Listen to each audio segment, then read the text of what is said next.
Hello students, welcome to all of you in my YouTube channel Kuldeep Physics, which make your study easy and comfortable.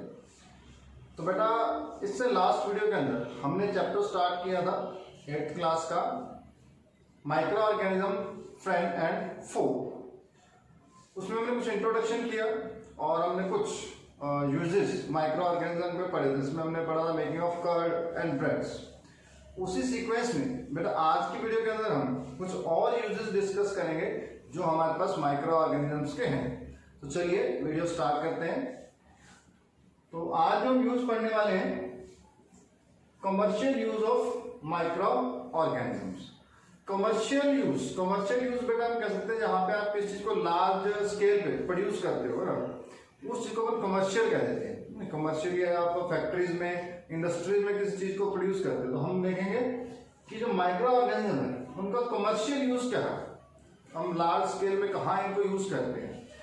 तो उसके लिए अगर हम बात करें, microorganisms are used for the large scale production of alcohol. Alcohol सभी को पता होगा, ठीक है। तो लार्ज स्केल प्रोडक्शन करते हैं अल्कोहल की।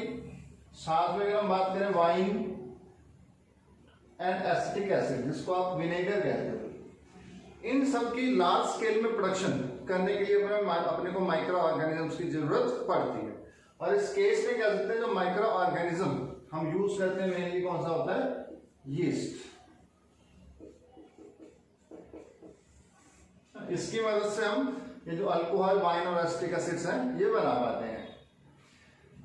एक्चुअल में होता क्या है बेटा, हमारे पास जैसे कुछ फूड ग्रेन्स हैं, बार्ले है, राइस है ना, मेज है, इनके अंदर नेचुरल शुगर होती है।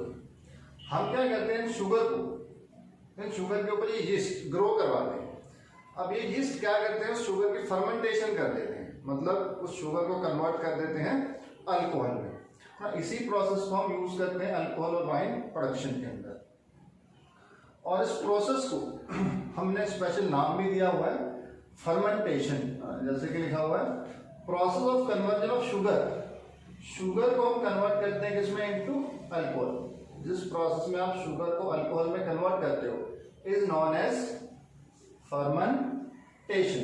इस प्रोसेस को हम कहते हैं फर्मेंटेशन। इसके लिए बेटा एक्टिविटी बुक में दे रखी, आप कर सकते हैं करना चाहें तो। कुछ नहीं करना आपको, एक बीकर के अंदर थोड़ा पानी लो, उसके अंदर शुगर ऐड कर दो और उसके बाद उसके अंदर थोड़ा सा यीस्ट पाउडर डाल दो। अब होगा क्या, 4-5 घंटे तक उसको आप रख दो, फिर उसके बाद आप उसके स्मेल करके उसको देखोगे तो आपको उसके अंदर अल्कोहल वाइन है ना, जो आप समझ सकते हैं वाइन, तो अल्कोहल की स्मेल उसके अंदर आनी शुरू हो जाएगी। ऐसा होता क्यों है, कह सकते हैं जो यीस्ट आपने उसके अंदर डाला वो क्या करेगा, जो शुगर है उसको ब्रेक डाउन करेगा और शुगर को कन्वर्ट कर देगा वो अल्कोहल के अंदर, ठीक। और ये जो प्रोसेस ऑफ फर्मेंटेशन का, इसको डिस्कवर किया हमारे पास लुईस पाश्चर ने इनको डिस्कवर किया है। डिस्कवर्ड फर्मेंटेशन इन 1857। तो 1857 में इस फर्मेंटेशन प्रोसेस की डिस्कवरी हुई है। कैरी किसने है, लुईस पाश्चर ने। ये आपका जीके का क्वेश्चन बन सकता है। तो ये हमारे पास कमर्शियल यूज हुआ, जिसके लिए यूज करेंगे for making alcohol, wine, acetic acid या विनेगर आप कह सकते हो। करेंगे कैसे, with the help of yeast से हम इनकी शुगर की फर्मेंटेशन करवाते हैं और वो कन्वर्ट हो जाता है अल्कोहल के अंदर। उसके बाद अगर हम बात करते हैं कुछ और यूजेस की, तो हमारे पास है medicinal use of micro organisms. हम बहुत सारी मेडिसिन के अंदर भी माइक्रो ऑर्गेनिजम्स को यूज करते हैं। जैसे कभी बेटा आप अगर बीमार हुए हो, आप डॉक्टर के पास जाते हो तो डॉक्टर आपको एंटीबायोटिक्स देता है। एंटीबायोटिक के टैबलेट दे सकता है, कैप्सूल दे सकता है, इंजेक्शन लगा सकता है ना। वो एंटीबायोटिक आपको देता है वो एक्चुअल में हमारे पास इनमें कह सकते माइक्रो ऑर्गेनिज्म से बने होते हैं। तो इसमें हम पढ़ते हैं सबसे पहले तो एंटीबायोटिक्स क्या होते हैं उसको समझते हैं।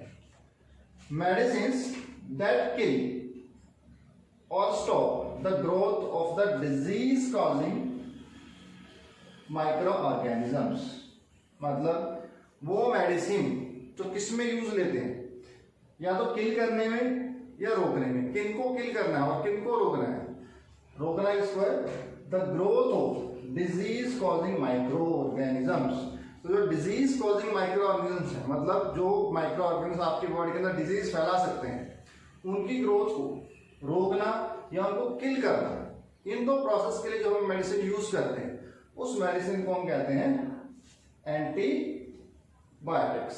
याद रखेंगे ना, बहुत बार आपको एंटीबायोटिक्स दी जाती है, इससे आपकी बॉडी डिजीज के अगेंस्ट फाइट कर सके। मेडिसिन दैट किल और stop the growth of the disease causing microorganism such medicine are called antibiotics. इसमें कुछ एग्जांपल आप याद कर सकते हो, जैसे पेनिसिलिन है। पेनिसिलिन हमारे पास जो पेनिसिलियम हमने पढ़ा था, फंगी की कैटेगरी के अंदर आता है, उससे हमारे पास पेनिसिलिन बनती है, एक बहुत अच्छी एंटीबायोटिक है। इसके अलावा अगर आप बात करो स्ट्रेप्टोमाइसिन, टेट्रासाइक्लिन एंड एरिथ्रोमाइसिन, ये हमारे पास कुछ एंटीबायोटिक्स हैं जो आप बैक्टीरिया और फंगी से बनाते हो। तो हमारे पास penicillin, streptomycin, tetracycline and erythromycin are some of the commonly known antibiotics which are made from fungi and bacteria। तो फंगी और बैक्टीरिया माइक्रो ऑर्गेनिजम्स ही हैं। इन माइक्रो ऑर्गेनिज्म से आप एंटीबायोटिक्स बनाते हो, मतलब क्या बनाते हो, मेडिसिन बनाते हो, जो कि आपको डिजीज को कंट्रोल करने में हेल्प करती हैं, डिजीज को ठीक करने में हेल्प करती हैं। तो जैसा कि हमने एंटीबायोटिक्स के बारे में पढ़ा, उनके बारे में कुछ और जानकारी भी आपके लिए बहुत जरूरी है। जैसे कि अगर हम बात करें, antibiotic should be taken only on the advice of a qualified doctor. आपको किसी क्वालिफाइड डॉक्टर के एडवाइस पे ही एंटीबायोटिक्स लेनी चाहिए। इसके पीछे रीजन क्या है समझते हैं उसको, फिर मैं एक्सप्लेन करूंगा। तो कह रहा है कि आपको सिर्फ only on the advice of qualified doctor antibiotics लेनी चाहिए। क्यों लेनी चाहिए?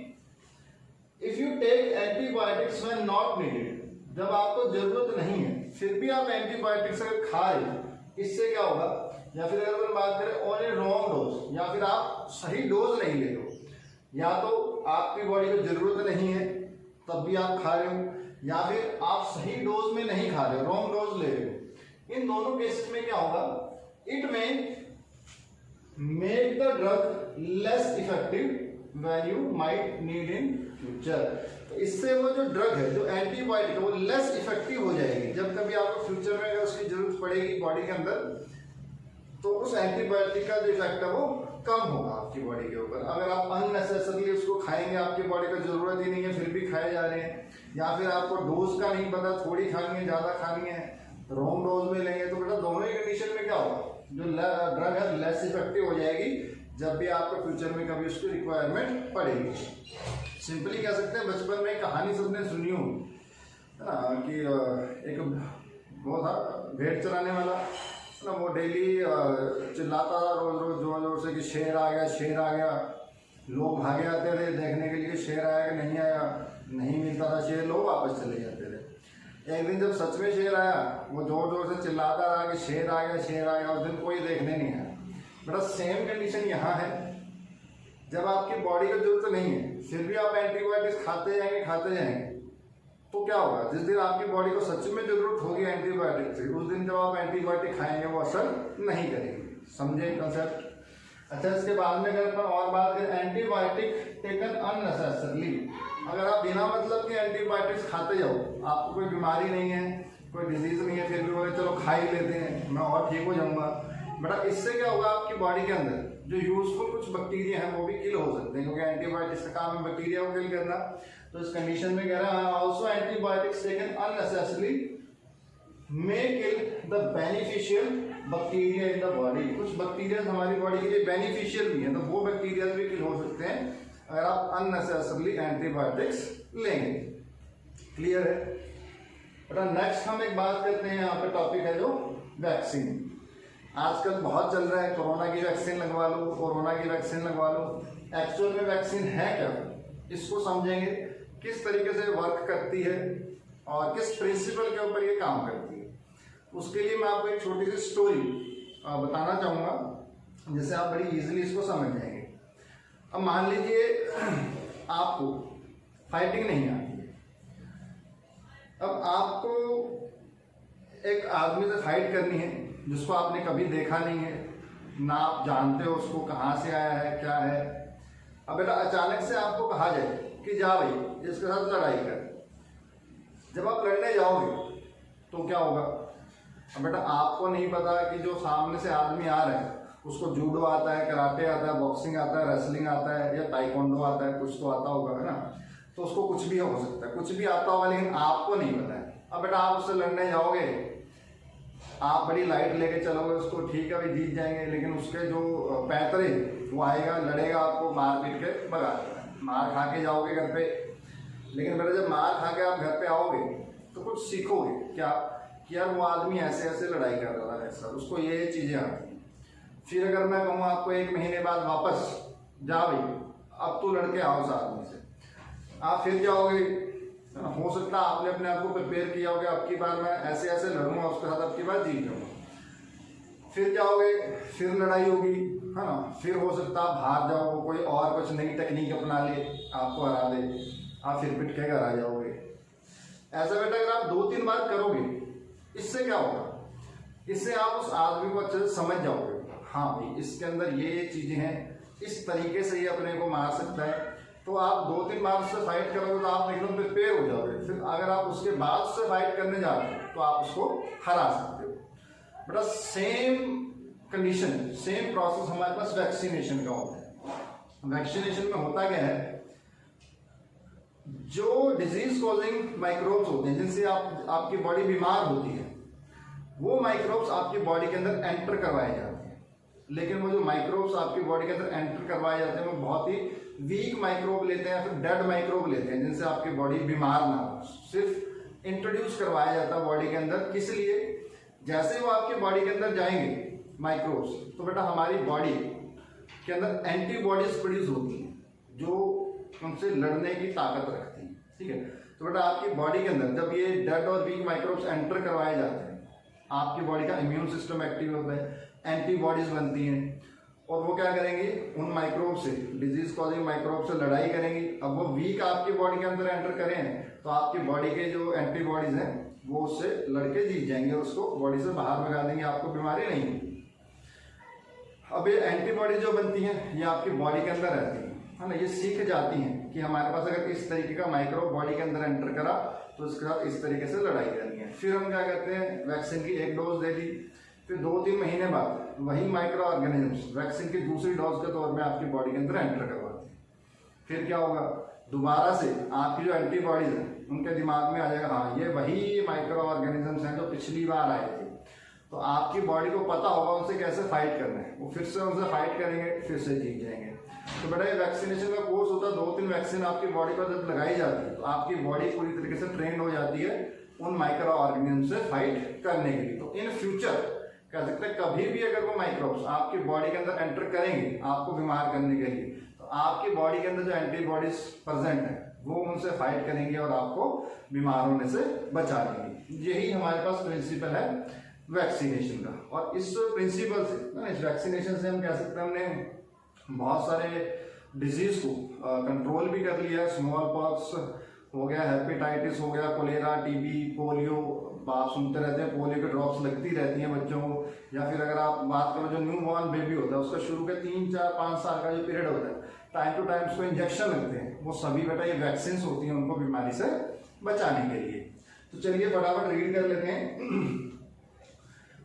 Disease causing microbe enter our body, जब भी कोई डिजीज कॉजिंग माइक्रोब आपकी बॉडी के अंदर एंटर करेगा, द बॉडी प्रोड्यूसेस एंटीबॉडीज। तो बॉडी क्या प्रोड्यूस करती है, एंटीबॉडीज प्रोड्यूस कर लेती है अंदर टू फाइट द इन्वेंटर, है ना, जो बाहर से आए हैं माइक्रोब्स उनसे लड़ाई करने के लिए एंटीबॉडीज आपकी बॉडी के अंदर प्रोड्यूस हो जाएंगी। The body also remember how to fight the microbe, और बॉडी को बेटा याद भी रहता है कि उन माइक्रोब्स के साथ अपने को कैसे फाइट करनी है। इफ इट एंटर्स अगेन, अगर वो कभी दोबारा बॉडी के अंदर एंटर करेंगे तो बॉडी को याद रहेगा कि कैसे इनसे फाइट करनी है। इफ डेड और वीकेंड, इसमें हम क्या कहते हैं, डेड बिल्कुल मरे हुए या फिर बहुत वीक जो है microbes are introduced into a healthy body, उनको आप हेल्थी बॉडी के अंदर इंट्रोड्यूस करवाते हो तो बॉडी एंटीबॉडीज प्रोड्यूस करती है उनसे फाइट करने के लिए।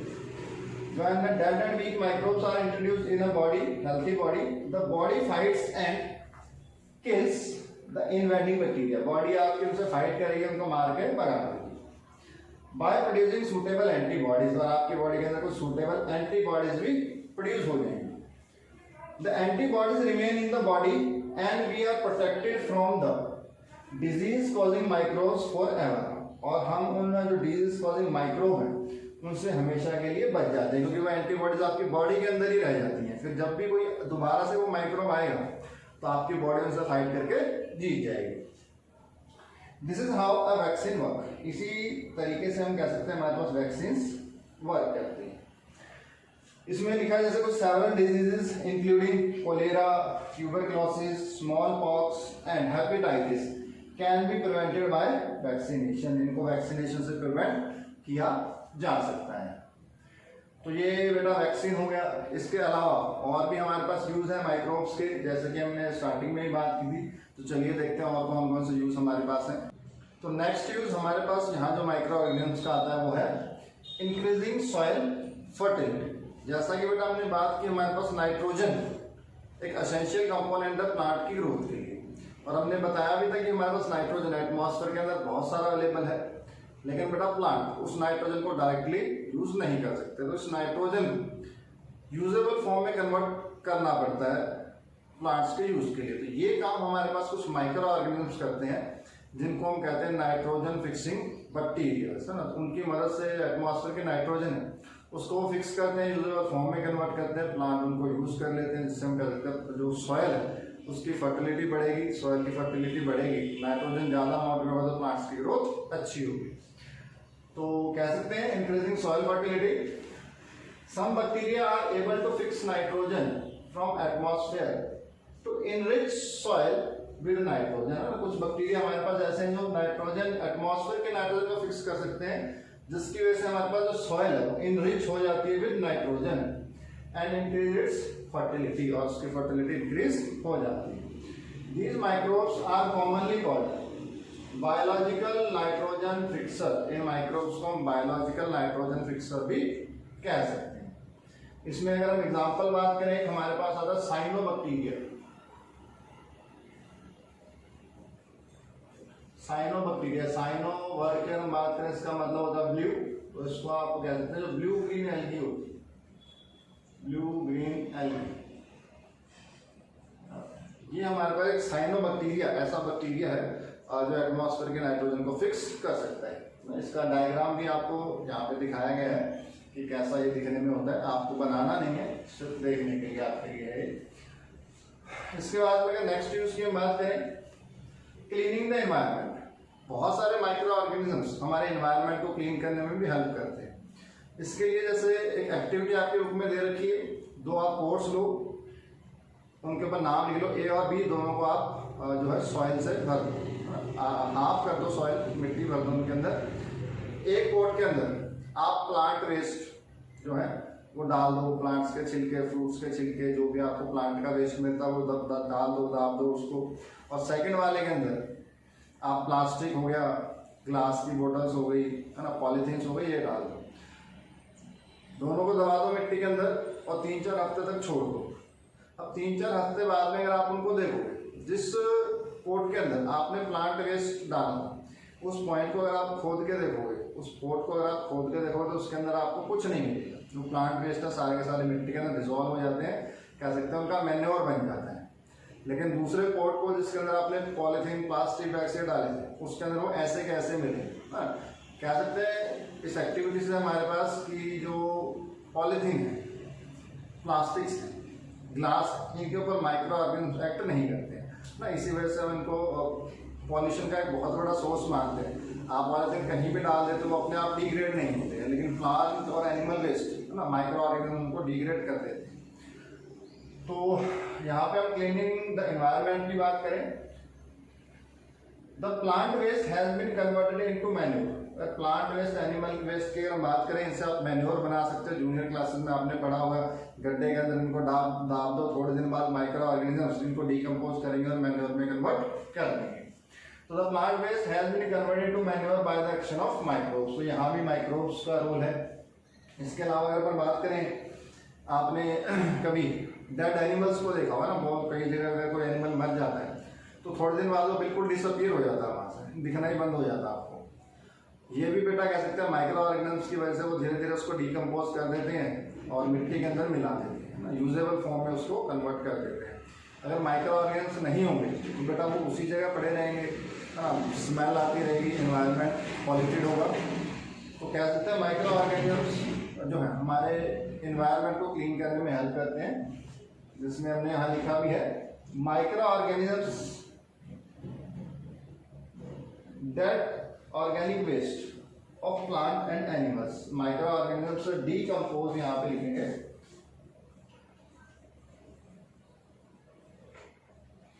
Micro organism decompose that organic waste of plant and animals converting them into simple substance. जो माइक्रो ऑर्गेनिज्म हैं वो dead organic waste of plant and animals को कन्वर्ट कर देते हैं किसमें, सिंपल सब्सटेंस में। अब ये सिंपल सब्सटेंसेस बेटा सॉइल के अंदर मिक्स हो जाते हैं, सॉइल के अंदर मिक्स हो जाएंगे तो इन सिंपल सब्सटेंसेस को जो दूसरे प्लांट हैं अपनी ग्रोथ के लिए यूज कर सकते हैं, दूसरे जो सॉइल के अंदर माइक्रो ऑर्गेनिजम्स हैं वो अपनी ग्रोथ के लिए यूज कर सकते हैं। And these substances are again used by the other plants and animals. तो हम कह सकते हैं कि जो माइक्रो ऑर्गेनिजम्स हैं, thus the microorganisms can be used to degrade the harmful and smelly substance। जो harmful और smelly substance है उनको माइक्रो ऑर्गेनिज्म डिग्रेड कर देते हैं and thereby clean up the environment, और हमारे environment को क्लीन करने में हेल्प करते हैं। तो बेटा ये तो हमने आज यूज पढ़े माइक्रो ऑर्गेनिजम्स के, अभी तक हम इसके यूजेस पढ़ रहे हैं। अब नेक्स्ट वीडियो के अंदर कुछ माइक्रो ऑर्गेनिजम्स के बारे में पढ़ेंगे जो हमारे लिए हार्मफुल है, कुछ हार्मफुल माइक्रो ऑर्गेनिजम्स भी हैं, उनके बारे में हम पढ़ेंगे नेक्स्ट वीडियो के अंदर।